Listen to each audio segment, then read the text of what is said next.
Hello এইচএসসিয়ানস, আসসালামু আলাইকুম। কেমন আছো? আশা করি আল্লাহর রহমতে অনেক অনেক ভালো আছো।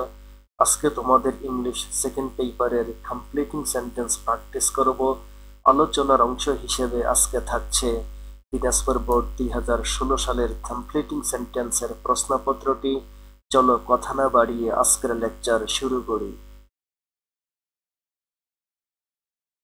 এখানে বলা হয়েছে, আই থিঙ্ক, আমি মনে করি, ইউ আর নট পাংচুয়াল, তুমি সময়নিষ্ঠ নহে, ইন স্টাডিজ, পড়াশোনায়। বি পাংচুয়াল, সময়নিষ্ঠ হও বা সময় নিষ্ঠাবান হও, লেস্ট, এই ভয়ে যে তুমি পরীক্ষায় ফেল করো কিনা।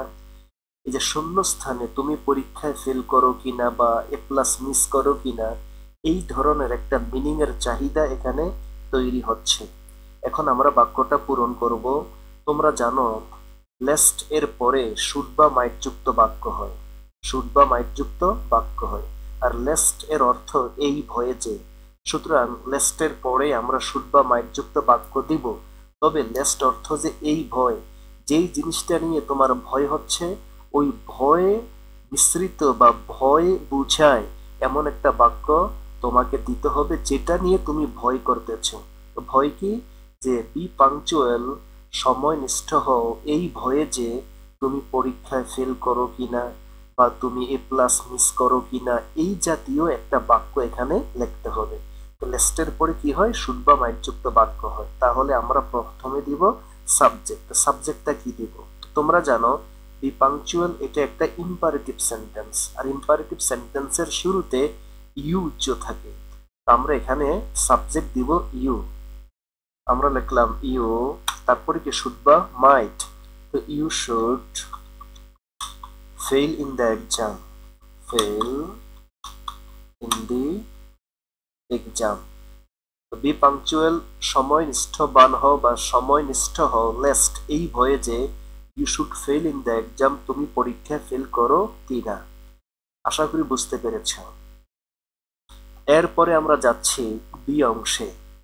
এখানে বলা হয়েছে, I have missed the 8 o'clock train, আমি 8টার ট্রেনটা মিস করেছি, আমি 8টার ট্রেনটা মিস করেছি। ডু ইউ নো, তুমি কি জানো? তো তুমি কি জানো হয় কখন পরবর্তী ট্রেনটা পৌঁছবে, কখন পরবর্তী ট্রেনটা পৌঁছবে, এই জাতীয় একটা মিনিং এখানে তৈরি হচ্ছে বা চাহিদা তৈরি হচ্ছে। তো যেটা আমরা বাংলা মিলাবো ওটারই ইংলিশটা এখানে করে দিলেই হয়ে যাবে। ডু ইউ নো, তুমি কি জানো কখন পরবর্তী ট্রেনটা পৌঁছবে, এই ধরনের মিনিং এর চাহিদা এখানে তৈরি হচ্ছে।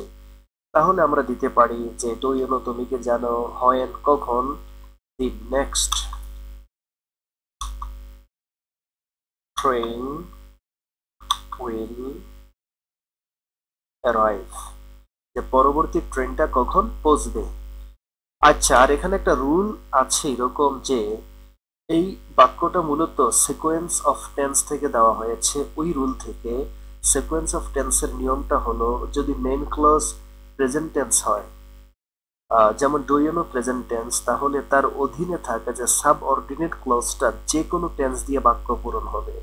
সাবঅর্ডিনেট ক্লজ হলো যে বাক্যের আগে তোমার ইফ, তারপরে হলো আনলেস, হ্যাঁ, WS word, where, when, why, how, that ইত্যাদি থাকে, এটা সাবঅর্ডিনেট ক্লজ।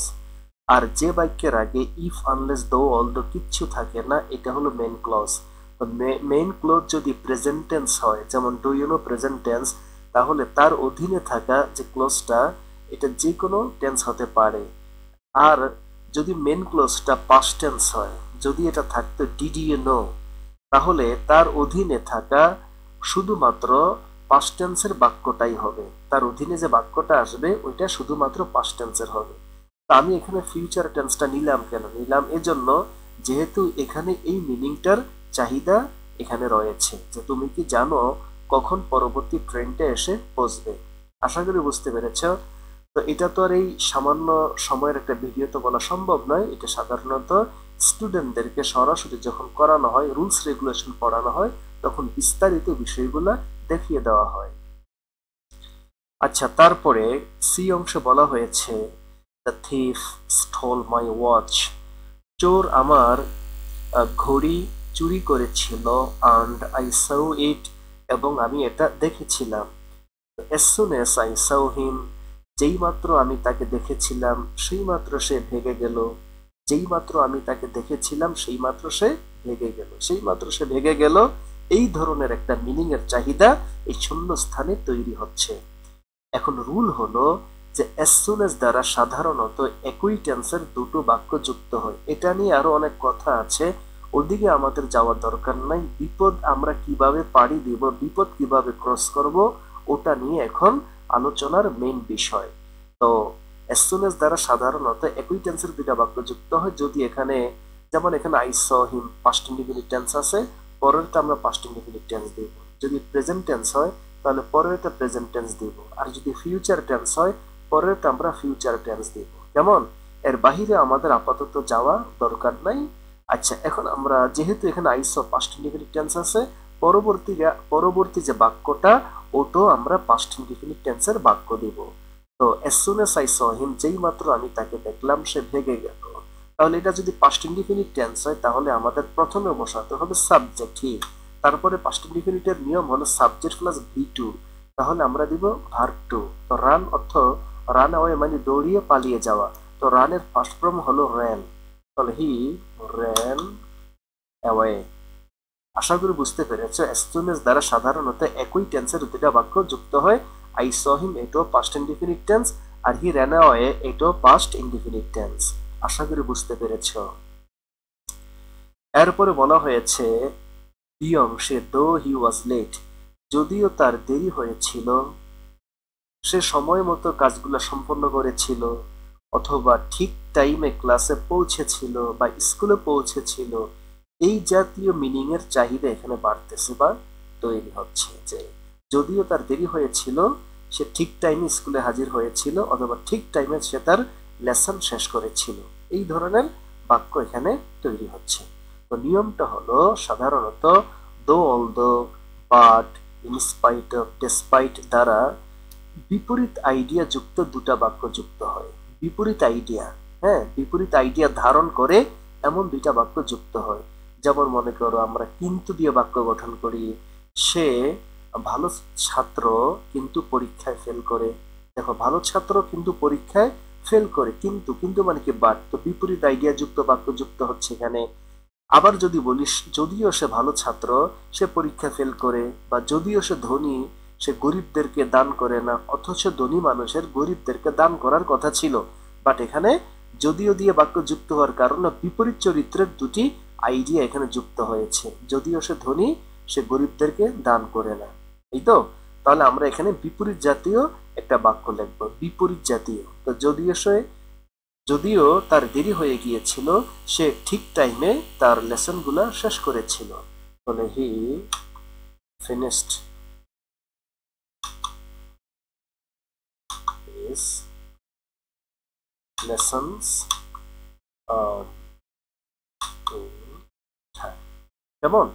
তো সাধারণত আমরা একই টেন্সের দুইটা বাক্য দেব। দো, অলদো দ্বারা সাধারণত বিপরীত অর্থ ধারণ করে এমন একই টেন্সের দুইটা বাক্য আমরা যুক্ত করে দেব। যদি দো, অলদোর পরে পাস্ট ইনডিফিনিট টেন্স থাকে আমরা পরে পাস্ট ইনডিফিনিট টেন্স দেব। যদি প্রেজেন্ট টেন্স থাকে তাহলে আমরা প্রেজেন্ট টেন্স দেব। যদি ফিউচার থাকে তাহলে ফিউচার দেব। তাহলে এখানে পাস্ট ইনডিফিনিট দেওয়া আছে, আমরা এখানে পাস্ট ইনডিফিনিট টেন্স দিয়েছি। প্রথমে সাবজেক্ট, তারপরে V2, ফিনিশড হলো এটা V2। আশা করি বুঝতে পেরেছ। এরপরে এই অংশ বলা হয়েছে as he is unwilling যেহেতু সে অনিচ্ছুক, to work যেহেতু সে কাজ করতে অনিচ্ছুক, he cannot get rid of সে মুক্তি পেতে পারে না, of poverty সে দারিদ্রতা থেকে মুক্তি পেতে পারে না। এরপরে বলা হয়েছে he must work তাকে অবশ্যই কঠোর কাজ করতে হবে, অবশ্যই সে কঠোর কাজ করবে বা কঠোর কাজ করতে হবে ইফ যদি সে দারিদ্রতা দূর করতে চায়, অথবা যদি সে জীবনে সফল হতে চায়। এই ধরনের মিনিং এর চাহিদা এখানে শূন্য স্থানে তৈরি হচ্ছে। কেমন? আর রুলটা জেনে নাও, ইফ বা আনলেস এর পরে যদি প্রেজেন্ট ইনডিফিনিট টেন্স হয়, যেখানে যদি প্রেজেন্ট ইনডিফিনিট টেন্স হয় তাহলে দ্বিতীয় যে বাক্যটা যেটা পরের থেকে আগে চলে গেছে, দ্বিতীয় বাক্যটা ফিউচার ইনডিফিনিট অথবা ক্যান অথবা মে অথবা হ্যাভ টু অথবা মাস্ট, যুক্ত বাক্য হয়ে থাকে। কখন? ইফ এর পরে প্রেজেন্ট ইনডিফিনিট টেন্স হলে দ্বিতীয় বাক্যটা ফিউচার ইনডিফিনিট টেন্স ক্যান বা মে অথবা হ্যাভ টু, হ্যাজ টু অথবা মাস্ট যুক্ত বাক্য হয়ে থাকে। তাহলে যেহেতু মাস্ট দেওয়া আছে, তাহলে আমরা ইফ এর পরে প্রেজেন্ট ইনডিফিনিট টেন্সের একটা বাক্য গঠন করব। আর তোমরা জানো ইফ এর পরে যে প্রেজেন্ট ইনডিফিনিট টেন্স ওটার স্ট্রাকচার হলো সাবজেক্ট প্লাস V1। আর যদি কর্তা থার্ড পারসন সিঙ্গুলার নাম্বার হয় তাহলে ভার্বের সাথে এস বা ইয়েস দিতে হবে। তাহলে যেহেতু এখানে তাকে নিয়ে কথা হচ্ছে, তাহলে এই হিটাকে আমরা এখানে সাবজেক্ট হিসেবে বসিয়ে দিব। কারণ যদি সে মানে ধনী হতে চায় বা দারিদ্রতা দূর করতে চায়, তাহলে তাকে অবশ্যই কঠোর কাজ করতে হবে। তাহলে সে বা তাকে নিয়ে কথা হচ্ছে। If he wants to prosper in life, এই তো হয়ে গেল। যদি সে জীবনে সমৃদ্ধি লাভ করতে চায় তাহলে তাকে কঠোর কাজ করতে হবে। অথবা যদি তুমি দাও যে if he wants to remove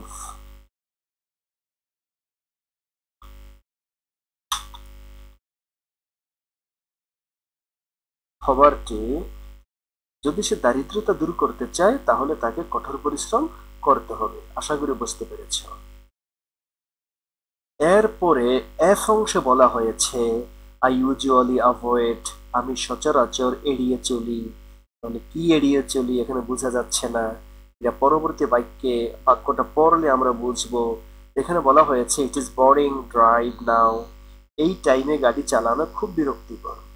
এখন গাড়ি চালানো খুব বিরক্তিকর। তাহলে বাক্যটা আমাদের মিলিয়ে দিতে হবে যে আমি সচরাচর দুপুর দুপুর বেলায় গাড়ি চালানো এড়িয়ে চলি, আর এই টাইমে গাড়ি চালানো বিরক্তিকর। তাহলে আমরা এখানে দিতে পারি যে I usually avoid driving, I usually avoid driving, ING যুক্ত ভার্ব দিতে পারি। এখন আইএনজি যুক্ত ভার্ব নিলাম কেন? তোমরা জেনে থাকো বা জেনে থাকবে যে avoid, admit, appreciate, continue, stop, postpone, keep, যে ইত্যাদি ভার্বগুলো রয়েছে, এই ইত্যাদি ভার্বগুলোর পরে যদি কোনো ভার্ব আসে তাহলে দ্বিতীয় ভার্বটা আইএনজি হবে। ভার্বগুলো কি কি? অ্যাভয়েড, স্টপ, কন্টিনিউ, নেগলেক্ট, তারপরে পোস্টপোন, কিপ, হ্যাঁ, অ্যাপ্রিসিয়েট ইত্যাদি। এই ভার্বগুলোর পরে যদি ভার্ব আসে দ্বিতীয় ভার্বটা আইএনজি হবে। I usually avoid driving.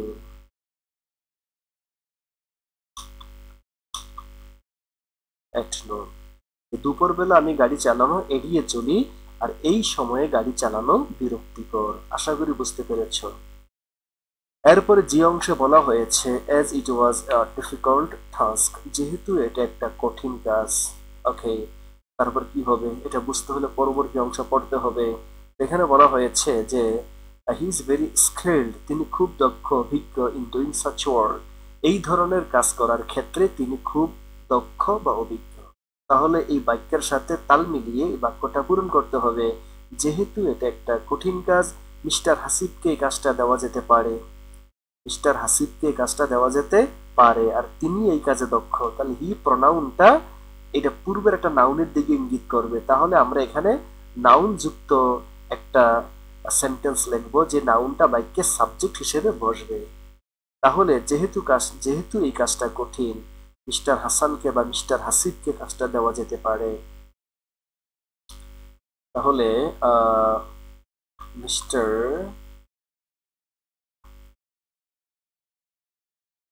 Hasib can be given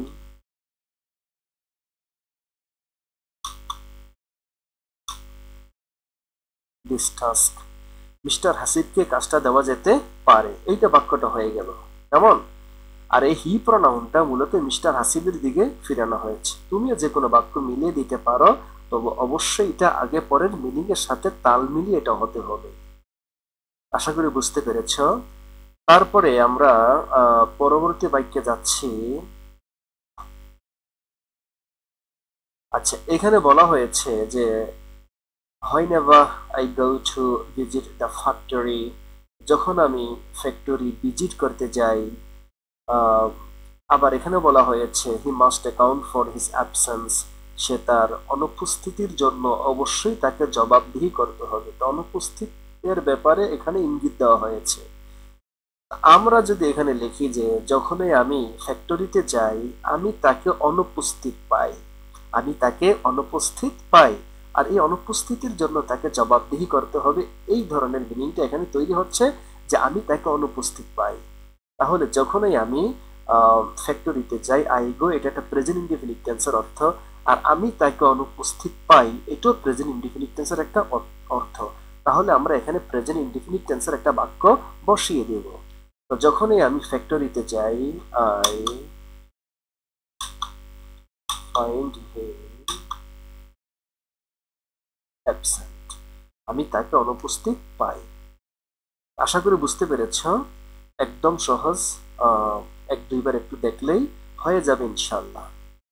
তারপরে এফ অংশে বলা, সরি, আইতে বলা হয়েছে দিস ফিল্ম, এই চলচ্চিত্রটা এন্ডেড, শেষ হয়েছিল, ভেরি ফ্যান্টাস্টিক্যালি, খুবই চমৎকার ভাবে এই চলচ্চিত্রটা শেষ হয়েছিল, পরিসমাপ্তি ঘটেছিল।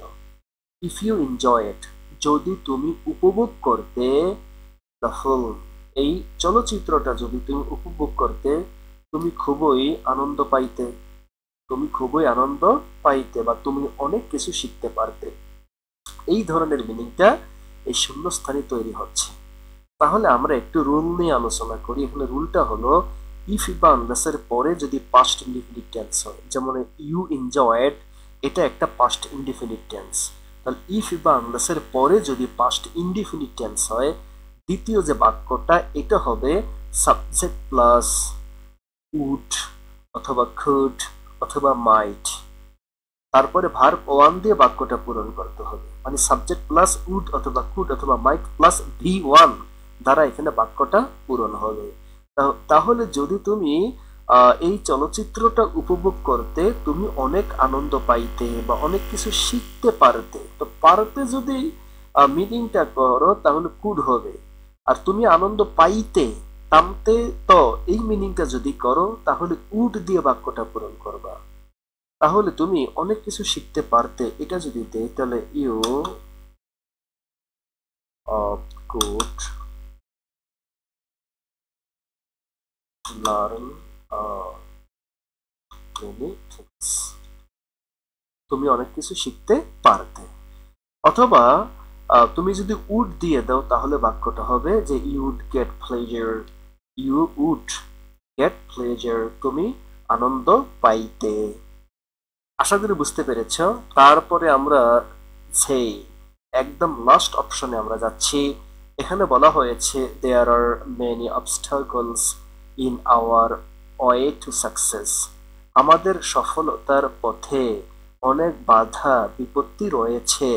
উই মাস্ট ওয়ার্ক, আমরা অবশ্যই কঠোর কাজ করব যাতে করে আমরা সফল হতে পারি অথবা ওই বাধা বিপত্তি জয় করতে পারি, দিলে হয়ে যাবে।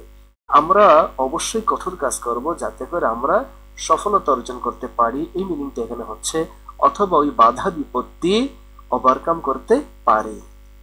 তাহলে এখানে রুলটা হলো সো দ্যাট এর আগে যদি প্রেজেন্ট ইনডিফিনিট টেন্স হয়, প্রেজেন্ট ইনডিফিনিট টেন্স অথবা ফিউচার এই ধরনের বাক্য যদি থাকে তাহলে সো দ্যাট এর পরে ক্যান বা নিযুক্ত বাক্য হয়, সো দ্যাট এর পরে ক্যান বা নিযুক্ত বাক্য হয়। এখন আমরা এই বাক্যটা পূরণ করব পূর্বের বাক্যের সাথে সামঞ্জস্যতা ঠিক রেখে। তাহলে আমরা অনেক কঠোর পরিশ্রম করব যাতে করে আমরা সফল হতে পারি। তাহলে সো দ্যাট উই ক্যান, প্রথমে সাবজেক্ট দিতে হবে, আর পারি মিনিং এর চাহিদাটা এখানে তৈরি হচ্ছে, তাহলে পারা ইংলিশ হলো can, we can prosper in life. হ্যাঁ, এভাবে দিলে বাক্যটা হয়ে যাবে। অথবা তুমি যদি লেখো so that we can overcome those obstacles, হ্যাঁ, এটা দিলে হয়ে যাবে। আশা করি বুঝতে পেরেছ।